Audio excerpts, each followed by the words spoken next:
கர்த்தரையும் அவருடைய வல்லமையும் நாடணும். கர்த்தர் என் கூட இருக்கணும், அது மட்டும் போதாது, அவருடைய வல்லமை எனக்கு வேணும். இயேசுவை உள்ளத்தில் ஏற்றுக்கொள்ளும் போது கர்த்தர் என் உள்ளத்தில் வந்துவிட்டார் என்று மகிழலாம். அது போதாது, அவருடைய வல்லமை, பரிசுத்தாவின் வல்லமை.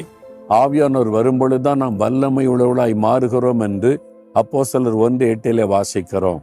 அந்த வல்லமையை நாட வேண்டும். ஆண்டவரே, அந்த வல்லமை எனக்கு வேணும், பரிசுத்தாவின் வல்லமையினால் நான் நிரப்பப்பட வேண்டும் என்று நம்ம கேட்க வேண்டும். அதை நாட வேண்டும். நித்தமும் அவருடைய சமூகத்தை தேடணுமா? தினந்தோறும் ஆண்டவர் இயேசு கிறிஸ்து நமக்கு வாழ்ந்து காண்பித்தார்.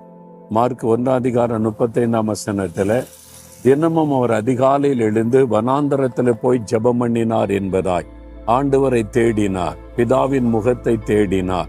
எப்பொழுதும் தேவ சமூகத்திலே வாழ்கிற அனுபவத்தோடு இருந்தார் இயேசு. அதைத்தான் ஆண்டவர் நமக்கு சொல்லுகிறார். நாமும் கூட தினமும் அதிகாலை எழும்பி ஆண்டவரை தேடணும்.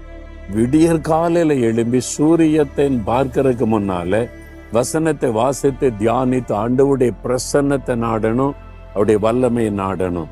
அப்ப பாருங்க, உங்களுடைய வாழ்க்கை இனிமையா இருக்கும், வல்லமை உள்ளதா இருக்கும், வெற்றி உள்ளதா இருக்கும். எதை குறித்தும் பயப்பட மாட்டீங்க. தைரியம், மகிழ்ச்சி எல்லாம் உங்களுடைய உள்ளத்துல தானாய் வந்து விடும். அதனால இயேசுவை போல ஜெபிக்க அர்ப்பணித்துக் கொள்ளுங்க. கர்த்தரையும் அவருடைய வல்லமையை நாடுங்க. உங்களுடைய வாழ்க்கையில என்றைக்கும் ஜெயத்தை பார்ப்பீர்கள்.